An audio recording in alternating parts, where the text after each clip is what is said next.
तहज्जुद के वक्त जब सजदे में सर रख के कहोगे सुबहान रब्बी अल आला, तो फिर अंदर से ऐसी रोशनी फूटेगी, अंदर बूटी मुश्क मचाया अते जहां फुलाते आई हो।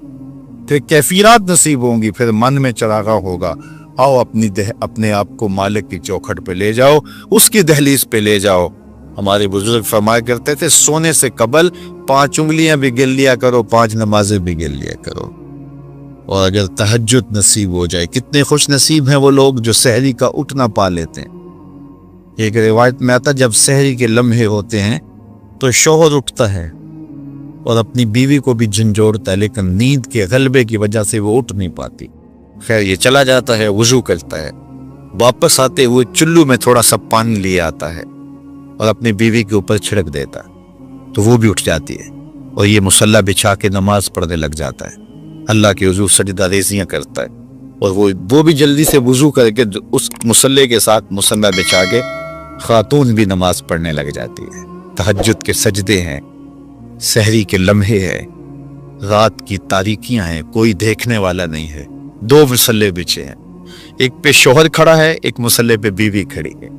रब की दहलीज का नौकर और उसकी चौखट की बादी दोनों सजदा रेज। हदीस में आता है जब ये सजदे कर रहे होते हैं अल्लाह देख के मुस्करा रहा होता है, अपनी शान के मुताबिक मुस्करा रहा होता है कि देखो मेरा बंदा और मेरी बंदी मेरे लिए सजदे कर रहे हैं। फिर कितनी रहमतें बरसती हैं, कितनी करम नवाजियां होती हैं।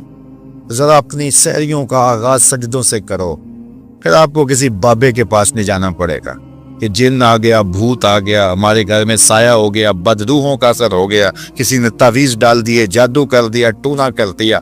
तहज्जुद के सजदों से अपने मुसल्लों को आबाद तो करके देखो, तुम्हारे घर पे छम छम रहमतों का नज़ूल होगा, करब नवाजियां उतरेंगी तुम्हारे घर के अंदर, नवार बरसेंगे। आओ उसकी चौखट पे आओ, उसकी करम नवाजियों के रंग देखो कि वो कितने करम नवाजियां करता है। फिर रिज़्क़ के दरवाजे भी खुलेंगे तुम्हारे लिए, रहमतों के दरवाजे भी खुलेंगे, सुकून और तमानियत के दरवाजे भी खुलेंगे, अंदर से रोशनी फूटेगी। तो कहा हर जान ये देखे उसने आने वाले कल के लिए आगे क्या भेजा है। फिर कहा वत्तकुल्लाह, और अल्लाह से डर जाओ। फिर दोबारा वही तलकीन ही। फिर इरशाद फरमा इन्नल्लाह खबीरुम बिमा तामलून, जो तुम करते हो तुम्हारा रब उससे बाखबर है, तुम उसकी निगाहों से पोशीदा नहीं हो। आज कहीं लिखा होता है ना खबरदार कैमरे की आंख देख रही है, तो लोग सीधे होकर बैठ जाते हैं। कैमरे की आंख देख रही है, कैमरे की तो लाइट भी बंद हो सकती है, उसका सिस्टम खराब भी हो सकता है, लेकिन जो रब के कैमरे लगे हैं वो सिस्टम कभी खराब नहीं होता।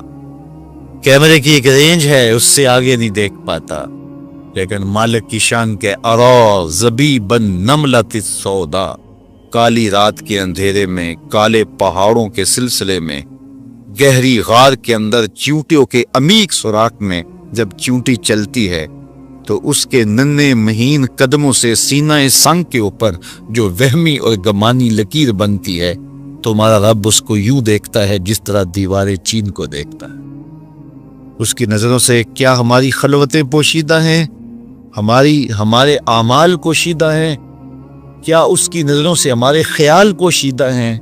दरवाजा मुकफ्फल करके अगर हम गुनाह करेंगे तो क्या मालिक से पोशीदा होंगे? लोगों से तो पोशीदा है, लेकिन मालिक से पोशीदा नहीं है। ये यकीदा जम जाए तो बंद कोठरी में भी जुर्म नहीं हो सकता। आप देखते नहीं हैं कि जब दरवाजे मुकफ्फल करके बुत के ऊपर भी मोटा खेस डाल के जुलेखा बोली है तलक यूसुफ अब तो आ जाओ, अब तो कोई नहीं देख रहा, तो जनाब यूसुफ ने कहा काला माअज़ल्लाह, मैं अल्लाह की पनाह में आता हूँ, तू अपने इस बेजान बुत और मुजस्मे से भी हया करती है और इसके ऊपर भी जो देख नहीं सकता पर्दा डाल लिया है, और मैं उससे हया न करूं जो 7वीं कोठरी में भी देखता है। फिर इतनी रोशनियां बरसती हैं कि गुनाह का तसव्वुर भी मुहाल होता है, और यूसुफ भागते हैं तो अल्लाह दरवाजे को शादा करता चला जाता है। तो आओ तो इस चौखट पे, तो वो तो बंद कमरों के माहौल देखता है, उससे तो कोई चीज कोशीदा नहीं है। ये यकीन उतर जाए, रूह में जम जाए, तो फिर जिंदगी सवर जाती है। और मैं आपको एक और बात अर्ज करना चाहता हूँ कि बतौर सुन्नी आप तो ये भी अकीदा रखते हैं कि रसूल करीम की निगाहों से कुछ पोशीदा नहीं है, तो क्या ये अकीदा 3 घंटे के मुनाजरे के लिए रखा हुआ है कि अमल पे भी इसका कोई असर है? اگر عمل پہ کوئی اثر ہے تو پھر بند خلوت کدے میں بھی جرم کرتے شرم آئے کہ رسول اللہ کی نگاہوں سے تو کچھ پوشیدہ نہیں ہے۔ پھر ہماری خلوتیں جو ہے وہ پاک ہو جائیں، ہماری جلوتیں پاک ہو جائیں، ہم رسول اللہ کی نگاہوں سے بھی پوشیدہ نہیں رہ سکتے۔ ان کی نگاہیں دوربین بھی دیکھتی ہیں، ہمارے رب کی نگاہیں بھی دیکھتی ہیں، حضور اللہ کی عطا سے دیکھتے ہیں۔ تو جب یہ عقیدے جم جائیں گے، روح میں اتر جائیں گے، تو زندگی میں نظم پیدا ہو جائے گا۔ جہاں کوئی سیکورٹی نہیں پہنچتی، کوئی عقیدہ نہیں پہنچتا، کوئی جو ہے وہ کیمرہ نہیں پہنچتا، وہاں یہ عقیدہ پہنچتا ہے، ان اللہ خبیر بما تعملون، جو تم کرتے ہو تمہارا رب اس سے باخبر ہے۔ اللہ تعالیٰ جل شانہ نے اس شخص کی کہانی کو بیان کیا ہے جو قیامت کے دن جہنم کی طرف جا رہا ہوگا۔ کچھ لوگ اسے پوچھیں گے ما سلککم فی سقر، کہ تم جہنم میں کیوں جا رہے ہو؟ تو وہ جواب میں کہے گا لم نک من المصلین، کہ ہم نماز نہیں پڑھا کرتے تھے۔ آج جہنم میں جانے کا سبب نماز نہ پڑھنا ہے۔ پنجگانہ نماز ہر عاقل بالغ مرد اور عورت پر فرض کی گئی ہے، اور قرآن مجید میں مختلف صیغوں سے 700 سے زائد مرتبہ اس کی تاکید ارشاد فرمائی گئی۔ سینکڑوں احادیث نماز کی تاکید، فضائل، ادا کرنے کی ترغیب اور نہ پڑھنے پر ترہیب میں وارد ہیں۔ اگر کوئی شخص نماز کا انکار کرتا ہے تو وہ دائرہ اسلام سے خارج ہے، لیکن اگر کوئی سستی کی وجہ سے نماز نہیں پڑھتا، صرف سستی کی وجہ سے نہیں پڑھتا، اللہ کا حکم جانتا ہے، اس کو کہا جائے آؤ نماز کو، تو وہ آگے سے مذاق نہیں کرتا یا نماز کا تمسخر یا استحقار نہیں کرتا، بلکہ بس اپنی سستی کی وجہ سے مسجد میں نہیں آتا۔ جو نماز کو ہلکا جانے، خفیف جانے، وہ بھی دائرہ اسلام سے خارج ہے اور کافر ہے۔ لیکن جو شخص اس کو اللہ کا حکم جانتا ہے اور اس کو پڑھنا اپنے اوپر ضروری سمجھتا ہے، لیکن سستی کی وجہ سے پڑھ نہیں سکتا، تو اس کے بارے میں علماء کی آراء مختلف ہیں۔